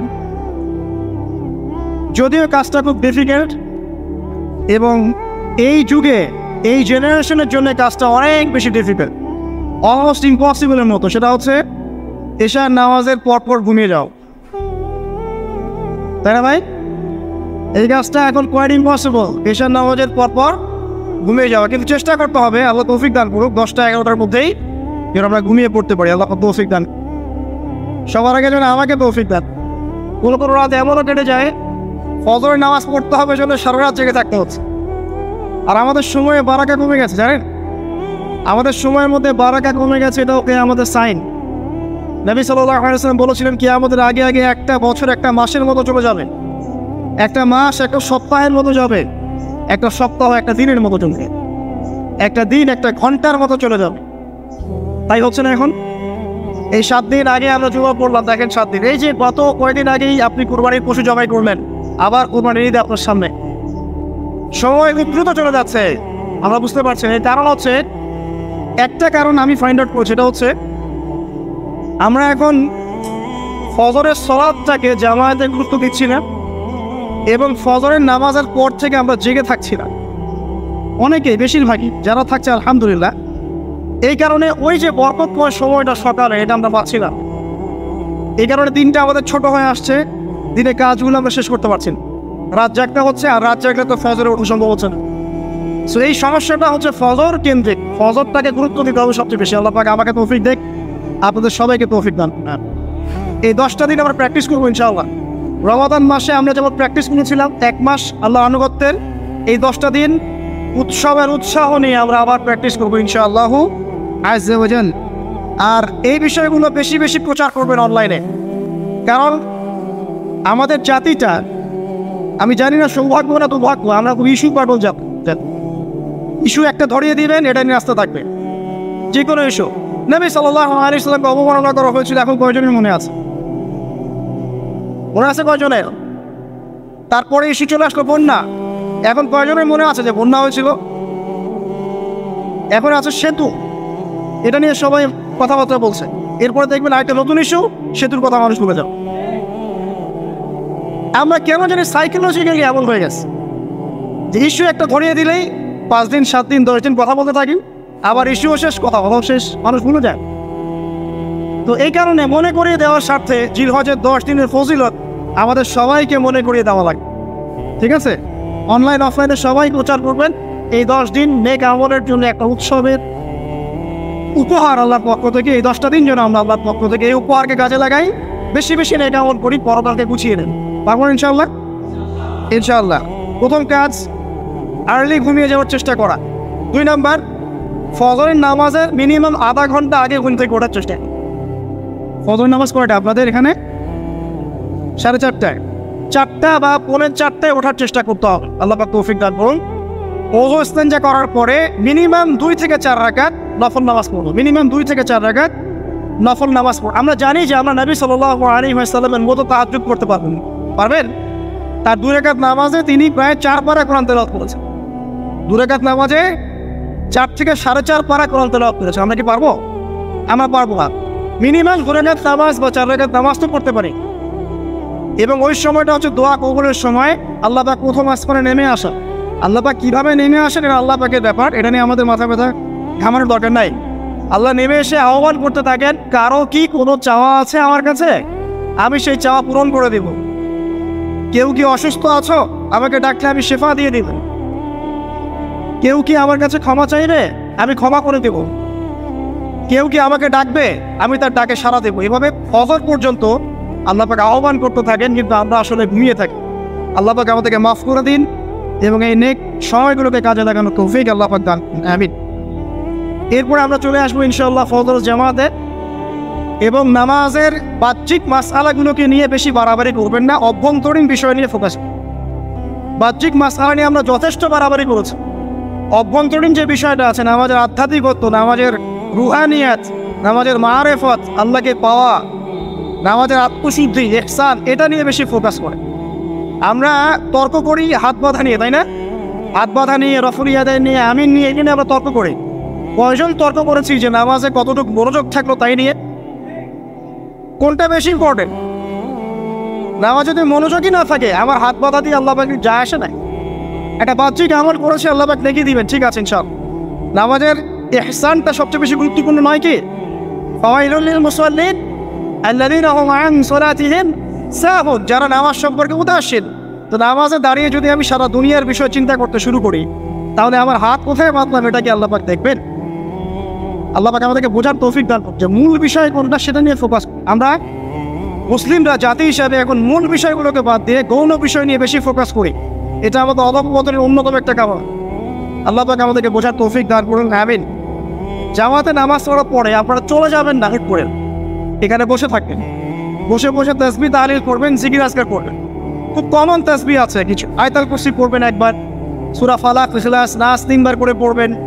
তারপর আল্লাহুম্মা আনতাস সালাম ওয়া মিনকাস সালাম তাবারাকতা ইয়া যাল জালালি ওয়াল ইকরাম পড়বেন। আল্লাহুম্মা আইনি আলা যিকরিক ওয়া শুকরিকা ওয়া হুসনি ইবাদাতিক পড়বেন। আল্লাহুম্মা ইন্না নাসআলুকা ইলমান নাফিআন ওয়া আমালান মুতাকাব্বালান ওয়া রিজকান তাইয়্যিবান, এটা পড়বেন। দরুদ শরীফ পড়বেন 10 বার। তারপর রাদিতু বিল্লাহি রাব্বান ওয়া বিল ইসলামি দীনান ওয়া মুহাম্মাদিন নাবিয়্যা 3 বার। হাসবি আল্লাহ লা ইলাহা ইল্লা হুয়া আলাইহি তাওয়াক্কালতু ওয়া হুয়া রাব্বুল আরশিল আযীম 7 বার। সুবহানাল্লাহি ওয়া বিহামদিহি আদাদা খালকিহি ওয়া রিদা নাফসিহি ওয়া জিনাতা আরশিহি ওয়া মিদাদা কালিমাতিহি 3 বার। তারপরে আর অনেক আছে, বলতে গেলে আসলে সময় শেষ হয়ে যাবে। আমি একটা বইয়ের নাম বলে দিই, এই বইয়ের মধ্যে সব পাবেন, ঠিক আছে? বইটার নাম হচ্ছে হিসনুল মুসলিম। কি নাও? হিসনুল মুসলিম। অ্যাপসও আছে, পকেটে অ্যাপস রাখতে পারেন, পকেট সাইজ বই পাওয়া যায়, পকেটে রাখতে পারেন। নামাজের পরে খুলে খুলে পড়বেন। এগুলো করতে গিয়ে আপনাকে কেউ বাধা দিবে? এগুলো করলে কি আপনি সন্ত্রাসী হয়ে যাবেন, মৌলবাদী হয়ে যাবেন, জঙ্গি হয়ে যাবেন? এই আমলগুলো করবেন, ছাড়বেন, ঠিক আছে? আমল ছাড়বেন না। আমল সেই জিন্দেগি বানতা, একটা কথা আছে, আমল দিয়েই জীবন গঠিত হয়, জীবন গড়ে। আল্লাহ পাক তৌফিক ইনায়াত করুন। আরেকটা কথা বলি, ফজরের নামাজের পরে চেষ্টা করেন আধা ঘন্টা থেকে 1 ঘন্টা কোরআন তেলাওয়াত করার। পারা যাবে ভাই ইনশাআল্লাহ? আবার বলছি, প্রত্যেক হরফে 10 নেকি পাবেন ইনশাআল্লাহ। কোরআন তেলাওয়াত করলে, অর্থ না বুঝেও যদি তেলাওয়াত করেন, প্রত্যেক হরফে 10 নেকি পাবেন ইনশাআল্লাহ। কিন্তু অর্থ না বুঝলে কোরআনের হক আদায় হয় না। আবারও বলছি, আমি যা বলেছি সেটা বলতে আমি দ্বিধা করছি না। আমি বলছি কোরআন তেলাওয়াত করলে প্রত্যেক হরফে আপনি 10 নেকি পাবেন। বোঝেন আর নাই বোঝেন, তাফসীর বোঝেন আর নাই বোঝেন, অর্থ বোঝেন আর নাই বোঝেন, প্রত্যেক হরফে কি পাবেন? 10 নেকি পাবেন। কিন্তু অর্থ না বুঝলে, অনুধাবন না করলে কোরআন নাজিলের মূল হক আদায় হবে না। কোরআন নাজিল হয়েছে তাদাব্বুরের জন্য, গবেষণার জন্য, কোরআন কেন্দ্রিক জীবন করার। যদি অর্থ না বোঝেন কেমন করে জীবন বলবেন? আর যতটুকু বুঝবো আলহামদুলিল্লাহ, যেটা বুঝবো না ওলামায়ে কেরামের কাছে যাবো, জিজ্ঞাসা করবো, জেনে নেবে, সিম্পল। আমি তো আর সব বুঝবো না, বুঝবো? আমি তো সব বুঝতে পারবো না। যেটা বুঝবো না আলেমদের কাছে জিজ্ঞাসা করে নেব। কোরআন তেলাওয়াত করুন, এরপরে চলে আসেন যদি পসিবল হয় ফজরের পর জিকির আজকার করার পর তিলাওয়াত পড়লেন, এরপর চলে গেলেন। যাওয়ার আগে, মসজিদ থেকে যাওয়ার আগে আপনি অন্তত 2টা রাকাত এই ইশরাকের নামাজ পড়ুন। কিসের নামাজ? ইশরাক। নবীজি বলেছেন কেউ যদি ফজরের নামাজ জামাতে পড়ে তারপরে সালাম ফেরানোর পর ওই জায়গাতেই বসে থাকে এবং জিকির আজকার করতে থাকে, সুবহানাল্লাহ 100 বার পড়লো, আস্তাগফিরুল্লাহ 100 বার পড়লো, ঠিক আছে, লা ইলাহা ইল্লাল্লাহ ওয়াহদাহু লা শারীকা লাহু লাহুল মুলকু ওয়া লাহুল হামদু ওয়া হুয়া আলা কুল্লি শাইইন কাদির, এগুলো পড়লো। তারপরে ধরেন দরুদ শরীফ পড়লো ইত্যাদি। জিকির আজকার শেষ করে সূর্য উঠে যাওয়ার পরে সে যদি 2 রাকাত নামাজ পড়ে, মাত্র 2 রাকাত, সে ফিরে যাবে একটা কবুল হজ, একটা কবুল উমরার নেকি নিয়ে ফিরবে ইনশাআল্লাহ। আরেকটা নামাজ আছে, যদি পসিবল হয় পড়তে পারেন, 8টা থেকে 10টার মধ্যে পড়ে ফেললে ভালো, এরপরে সূর্য উঠে যায়, সূর্য গরম হয়ে যায়। সেটা হলো আপনার এই চাষতের নামাজ, যেটাকে আমরা বলি সলাতুদ দুহা, চাষতের নামাজ। আমরা অনেকে রিজিকের সমস্যায় ভুগি না, দারিদ্রতা, রিজিকের সমস্যা, আমাদের অভাব, এই সমস্যা আছে না? চাষতের নামাজ যে ব্যক্তি নিয়মিত পড়বে তাকে 2টা ফজিলত দেওয়া হবে। কয়টা ফজিলত? চাষতের নামাজ যে ব্যক্তি নিয়মিত পড়ে তার 2টা স্পেশাল ফজিলত। এক, তাকে দ্বীনের জ্ঞান দেওয়া হবে, ইলম মুখস্থ ক্ষমতা দেওয়া হবে, আপনি হিফজ ক্ষমতা বেড়ে যাবে, কোরআন সুন্নাহ মুখস্থ রাখতে পারবেন ভালো ইনশাআল্লাহ, আল্লাহর পক্ষ থেকে বুঝ দেওয়া হবে। আরেকটা হচ্ছে আপনার দারিদ্রতা আল্লাহ পাক দূর করে। এগুলো পরীক্ষিত আমল ভাই, এগুলো গাল গল্প বলছি না, এগুলো পরীক্ষিত। আরেকটা আছে সূরা ওয়াকিয়া, রাতে তেলাওয়াত করেন, সূরা ইযা ওয়াকাআতিল ওয়াকিয়া লাইসা লিওয়াকাতিহা কাযিবা, এই সূরাটা আপনি তেলাওয়াত করেন, দেখবেন দারিদ্রতা চলে যাবে ইনশাআল্লাহ আযজা ওয়া জাল, চলে যাবে ইনশাআল্লাহ। এবার আসুন কোরআন তেলাওয়াত নিয়ে 2টা কথা বলে দেই। কিছু কিছু সূরার কিছু কিছু অংশ মুখস্থ করে ফেলার চেষ্টা করুন। প্রত্যেক দিন এই অংশটুকু আপনি নিজে তেলাওয়াত করবেন। ফর এক্সাম্পল সূরা বাকারার প্রথম 5টা আয়াত, তারপরে আয়াতুল কুরসি 255 নম্বর আয়াত, সূরা বাকারার শেষের 3টা আয়াত, সূরাতুল আলে ইমরান শেষের 10 আয়াত, সূরা কাহফ প্রথম 10 শেষের 10, সূরা মুমিনুন শেষের 5-7টা আয়াত, সূরা তাওবার শেষ পৃষ্ঠা, সূরা আহজাবের শেষ পৃষ্ঠা, সূরা ফালাক, সূরা নাস, সূরা ইখলাস, সূরা কাফিরুন, সূরা জিন এর প্রথম 10টা-20টা আয়াত, এছাড়া আরও সূরা হাশর শেষের 5-7টা আয়াত। এগুলো মুখস্থ করে ফেলেন, প্রতিদিন এগুলো আপনি চর্চা করুন, পারবেন ইনশাআল্লাহ। প্রত্যেক দিন যদি কোরআন তেলাওয়াত করেন একটা নেকি আছে, একটা ফজিলত স্পেশাল, সেটা হলো কোরআন কিয়ামতের মাঠে আপনার পক্ষে সুপারিশ করবে। আর কোরআন যার পক্ষে সুপারিশ করবে ইনশাআল্লাহ তাআলা সে জান্নাতে চলে যাবেই ইনশাআল্লাহ। আর কোরআন যার বিপক্ষে সুপারিশ করবে তার কি জান্নাতে যাওয়ার কোনো সুযোগ আছে ভাই? আল্লাহ বোঝার তৌফিক দেখ, আমিন। চাষতের পরে বাকি যে নামাজগুলো আছে, যোহর, আসর, মাগরিব, ইশা, এগুলো আমরা জামাতে আদায় করার চেষ্টা করবো ইনশাআল্লাহ আযজা ওয়া জাল। আল্লাহ পাক আমাদের সবাইকে তৌফিক দান করুন। আজকে জুমার নামাজে আমরা যেমন সবাই এসেছি, একইভাবে যেন আসর, মাগরিব, ইশাতেও সবাই আসতে পারি, এই নিয়াত আমরা পাকাপোক্ত করি। যদি জামাত না পান, ঘুমিয়ে থাকেন বা ভুলে যান, যখনই ঘুম থেকে উঠবেন তখনই নামাজ, যখনই ঘুম থেকে উঠবেন তখনই নামাজ। যদি ভুলে যান, মনে হবে তখনই নামাজ। ঘুমিয়েছিলেন, ফজর হয়ে গেছে, 8টা বেজে গেছে, উঠবেন, আগে ফজরের নামাজ কাজা করবো, তারপরও এটা হাদিসে নবীজি বলেছেন, যে ব্যক্তি নামাজ ইচ্ছাকৃতভাবে ইচ্ছা করে ছেড়ে দিল, ইচ্ছা হলো পড়লাম, ইচ্ছা হলো পড়লাম না, ফাকাত কাফারা, সে ব্যক্তি কুফরি করল। বাইনাল আবদি ওয়া বাইনাশ শিরকি ওয়াল কুফরি তারকুস সালাহ, একজন আল্লাহর বান্দা আর একজন মুমিন মুসলিম এর মধ্যে পার্থক্যই হচ্ছে নামাজ। এমন হাদিস আছে যে প্রচণ্ড রকম জালেম ফেরাউনের মতো শাসক সম্পর্কে সাহাবীরা জিজ্ঞাসা করেছিলেন, যদি এরকম জুলুম হয় ইয়া রাসূলুল্লাহ, আমরা কি করব? আমরা কি প্রতিহত করব না? নবীজি বলেছেন, ইল্লা মা সাল্লাহ, না, যতক্ষণ তারা সালাত আদায় করে ততক্ষণ তাদের বিরুদ্ধে যেও। তার মানে নামাজ নাই, ইসলামের খাতায় নাম নাই। অতএব নামাজ কাজা হয়ে গেল কাজা করবেন, ভুলে গেলেও নামাজ আদায়। যদি জামাত না পান বাসায় পড়বেন, যদি পসিবল হয় মসজিদে জামাত শেষ হয়ে গেছে বাসায় জামাত করে দেবেন, নামাজের কোনো মাফ আল্লাহ পাক তৌফিক দান করে, আমিন। এরপরে আসেন, 2টা নামাজ আছে এটা আমরা পড়ি না, বা অনেকে পড়ে অনেকে অবহেলা করি, কিন্তু এটা বড় ফজিলত আছে, বলবো। বেলাল রাদিয়াল্লাহু আনহু নাম শুনেছেন? যখনই নবী সাল্লাল্লাহু আলাইহি ওয়াসাল্লাম জান্নাতে যেতেন, মানে জান্নাত আল্লাহ পাক তাকে দেখাতেন, তখনই তিনি তার বেলাল রাদিয়াল্লাহু আনহুর পায়ের শব্দ শুনতে পান। বেলাল রাদিয়াল্লাহু আনহুর পায়ের শব্দ তিনি শুনতে পান। আর একজন যোগ্য নেতা যিনি, তিনি তার অনুসারীর পায়ের শব্দও চিনেন। কথা বুঝতে পারছেন? আচ্ছা, গলার আওয়াজও চিনেন। তো বেলাল রাদিয়াল্লাহু আনহু তিনি জিজ্ঞাসা করলেন, হ্যাঁ বেলাল, তুমি কি এমন আমল করো যার ফলশ্রুতিতে তুমি জান্নাতে আমার সামনে সামনে হাঁটছো? সুবহানাল্লাহ। কোন বেলাল? যিনি একজন কৃতদাস ছিলেন, নিগ্রো, কালো, দেখতে হয়তো আপনার মতো সুন্দর না, তাই না? আফ্রিকান মানুষ, যাকে ওই যে রোদের মধ্যে শুয়ে পিটানো হয়েছিল, হয়নি? সেই বেলাল রাদিয়াল্লাহু আনহু।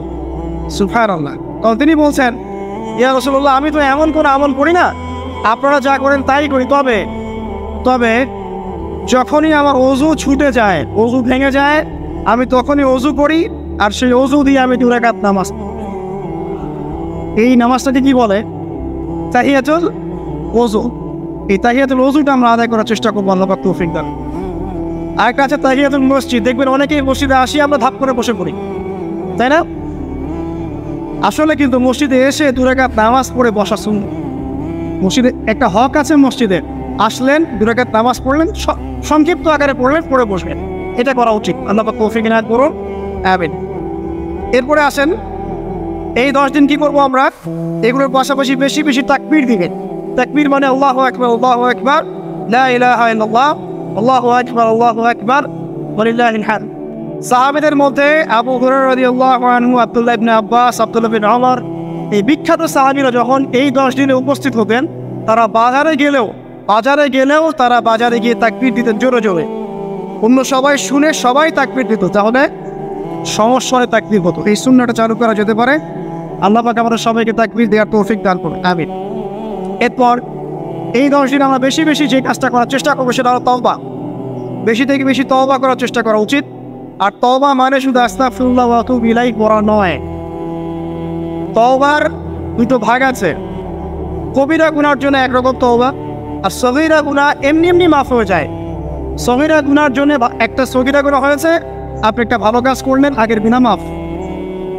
একটা গুনাহ হয়েছে, আপনি ওযু করলেন, চোখের হাতের সব গুনাহ মাফ। একটা গুনাহ হয়েছে, আপনি সদকা করলেন, গুনাহ মাফ। মানে গুনাহ মাফের অনেক সুযোগ আছে, কিন্তু কবিরা গুনাহ মাফের শর্ত আছে। শর্ত কি? 1 নাম্বার, পাক্কা নিয়াত করা যে আর কোনোদিন এই কাজটা করবো না ইনশাআল্লাহ। 2 নাম্বার, ইচ্ছা করে ওই পাপে আর লিপ্ত না হওয়া। এবং 3 নাম্বার, নিজে এই পাপের জন্য কান্নাকাটি বা অনুতপ্ত থাকা, তাহলে ইনশাআল্লাহ মাফ হয়ে যায়। আরেকটা শর্ত আছে, যদি পাপটা অন্য কারোর সাথে সম্পৃক্ত হয়, যেমন ধরেন কারো টাকা মেরে দিয়েছেন, টাকা শোধ করেন নাই, যেটা আমাদের সমাজের ট্রেডিশন হয়ে গেছে এখন। জমি মেরে দিয়েছেন, শোধ করছেন না, মান সম্মানে হানি করছেন, মিথ্যা অপবাদ দিচ্ছেন। হ্যাঁ, এক কথায় মানুষের সাথে সম্পৃক্ত হওয়া, মানুষের ক্ষতি করেছে না, তখন কি করতে হবে? তখন ওই মানুষের কাছে গিয়ে ক্ষমা নিতে হবে। ডিফিকাল্ট, এবং এটার জন্য একটা বড় মনের দরকার আছে, মনের স্বচ্ছতার দরকার আছে। ভাই, আমি তোমার টাকা ধার নিয়েছিলাম, দেই নাই, এই নাও টাকা, শোধ করে দিলাম। ভাই, আমি তোমাকে ভালো মন্দ বলেছিলাম, তোমার গীবত করেছি, আল্লাহ তোমাকে মাফ করে দেয়, তুমি আমাকে মাফ করো। খুব ডিফিকাল্ট এগুলা করতে হলে বড় মন লাগবে। আর যদি এগুলো না করতে পারি তাহলে সমস্যা আছে। কিয়ামতের মাঠে আল্লাহ পাক ধরবেন, এবং যারা হকগ্রস্ত এদেরকে দাঁড় করাবেন। কিয়ামতের মাঠে নিজের নেকি তাকে দিয়ে ঋণ শোধ করতে হবে, অথবা তার গুনাহ নিজের আমল নামে নিয়ে ঋণ শোধ করতে হবে। কোনটা বেটার বলেন? দুনিয়াতে ছোট হওয়া না পরকালে ছোট হওয়া? তাই আমরা সবাই সবার কাছে মাফ চেয়ে নেই যে আল্লাহ পাক আমাদের সবাইকে মাফ করে দেখ। যদি আমি আপনাকে কষ্ট দিই, আপনি আমাকে মাফ করে দেন। আপনি আমাকে কষ্ট দিয়ে থাকেন, আমি আপনাকে মাফ করে দিলাম। এই বিষয়ে চলে আসেন। আল্লাহ পাক তৌফিক দান করুন, আমিন। আর একটা তওবা করুন, আস্তাগফিরুল্লাহাল্লাযী লা ইলাহা ইল্লা হুয়াল হাইয়ুল কাইয়্যুম ওয়া আতুবু ইলাইহি, দিনে 70 বার বা 100 বার। দিনে 70 বার বা 100 বার। যদি না পড়েন, অ্যাটলিস্ট এতটুকু বলবেন, আস্তাগফিরুল্লাহ ওয়া আতুবু ইলাইহি, আস্তাগফিরুল্লাহ ওয়া আতুবু ইলাইহি, 70 বার বা 100 বার। এরপরে আসেন, এই 10 দিনের অন্যতম একটা আমল হতে পারে সওম রাখা। যদি পারি এই 10টা দিন সওম রাখবো। যারা পারছি না, মিনিমাম 3টা 4টা 5টা অ্যাটলিস্ট রাখবো। আর যারা সেটাও পারছি না, কমপক্ষে আরাফার দিনের সিয়ামটা যেন মিস না যায়। ঠিক আছে? আরাফার দিনের সওম যেন মিস না যায়। আল্লাহ পাক তৌফিক এনায়েত করুন সবাইকে, আমিন। আরাফার দিনের সওম বিগত 1 বছর, আগামী 1 বছরের গুনাহ মাফের কারণ হয়ে যাবে ইনশাআল্লাহ। যত গুনাহ আমরা করেছি 1 বছরে, আরাফার সওম রাখলে সমস্ত গুনাহ মাফ হয়ে যাবে। একটা হাদিসে পড়েছিলাম, ইবলিস আরাফার দিনে সবচাইতে বেশি অনুতপ্ত হয়, মানে হতাশায় ভোগেন। একটু আগে বললাম না, ইবলিস আমাদের প্রতিবন্ধকতা, সে সবচেয়ে বেশি হতাশায় ভোগে আরাফার দিনে। আরাফার দিনে আল্লাহ পাক কাছাকাছি চলে আসেন, রহমত নাজিল হতে থাকে, সেটা দেখতে পারে। এবং আরাফার দিনে আল্লাহ পাক যত মানুষকে মাফ করে দেন এবং জাহান্নাম থেকে মুক্তি দেন, তা অন্য কোনো দিনে করেন। অগণিত অসংখ্য মানুষকে আল্লাহ পাক আরাফার দিনে মাফ করে দেবেন। অতএব এই দিন সওম রাখতে হবে। কারা সওম রাখবে? যারা হজ করছে না তারা রাখবে, মানে আমরা যারা হজ করতে যেতে পারিনি এবার, তারা রাখবো ইনশাআল্লাহ তাআলা। এছাড়া বেশি বেশি সওম রাখার চেষ্টা করা উচিত এই 10 দিন। ফজিলত একটা হাদিস একটু আগে বলেছি, একটা সওম আপনার কি হবে? 1 বছর সওমের নেকি পাওয়া যাবে ইনশাআল্লাহ তাআলা। হজ এবং উমরা করা, যারা এই 10 দিনে হজ উমরার সুযোগ পেয়েছে তারা আল্লাহ পাকের মেহমান।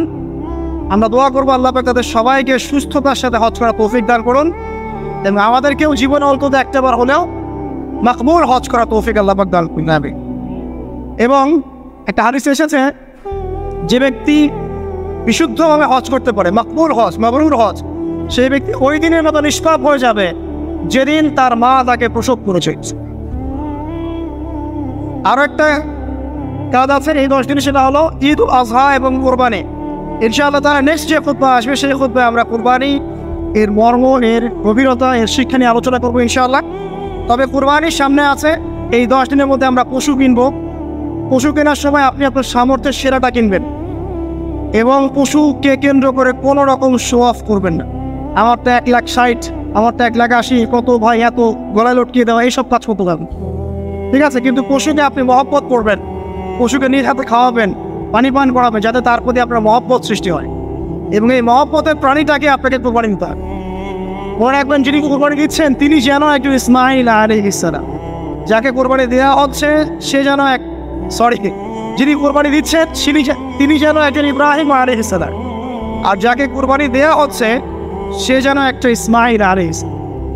সবচেয়ে প্রিয় বস্তুটাকে কোরবানি করতে হবে। এই জন্যে আপনি আপনার সামর্থ্যের সেরাটা কিনবেন। এখানে অনেক মাসআলা আছে, আমি মাসআলাগুলো দিতে যাচ্ছি না। অনেক বড় বড় আলেম ওলামা আছেন, তাদের শরণাপন্ন হয়ে আপনারা এগুলো মাসআলা নিয়ে নিন, ঠিক আছে? তবে আমি একটা বিষয় বলবো, খালি কোরবানিকে কেন্দ্র করে কোনো রকম রিয়া, অহংকার, লোক দেখানোর কাজ করছে এবং পরিবেশ দূষণ হয় এমন কোনো কাজ। জাস্ট ইসলামের সৌন্দর্য ফুটিয়ে তুলবেন, এর যে হক, মিসকিনের হক, আত্মীয়দের হক, এটা ঠিকঠাক মতো আদায় করবেন। এখানকার গোশত, রক্ত, মাংস কোনো কিছু আল্লাহর কাছে যাবে না, শুধুমাত্র আমার বিশুদ্ধ ইখলাসটাই আল্লাহর কাছে যাবে। অতএব এটা মনে রেখে কোরবানি করা উচিত। আল্লাহ পাক তৌফিক এনায়েত করুন, আমিন। ইনশাআল্লাহ কোরবানির গভীর শিক্ষা সম্পর্কে আগামী জুমায় কথা হবে। আর সর্বশেষ কথা হলো যে এই কাজগুলো, কোরবানি বলেন, এই যে নামাজ, তাসবিহ, তাহলিল, কোরআন তেলাওয়াত, তাওবা, তাকবীর, সওম, এই যে কাজগুলো, এই কাজগুলো পারিবারিকভাবে এবং সামাজিকভাবে করার চেষ্টা করে, তাহলে ইসলামিক সংস্কৃতি, হৃদ্যতা, ভালোবাসা ফুটে উঠবে। ইসলামের সৌন্দর্য অমুসলিমদের কাছে পরিস্ফুটিত হবে। ইনশাআল্লাহ দেখবেন এই সৌন্দর্য দেখে তারা ইসলামের পথে ফিরে আসবে ইনশাআল্লাহ।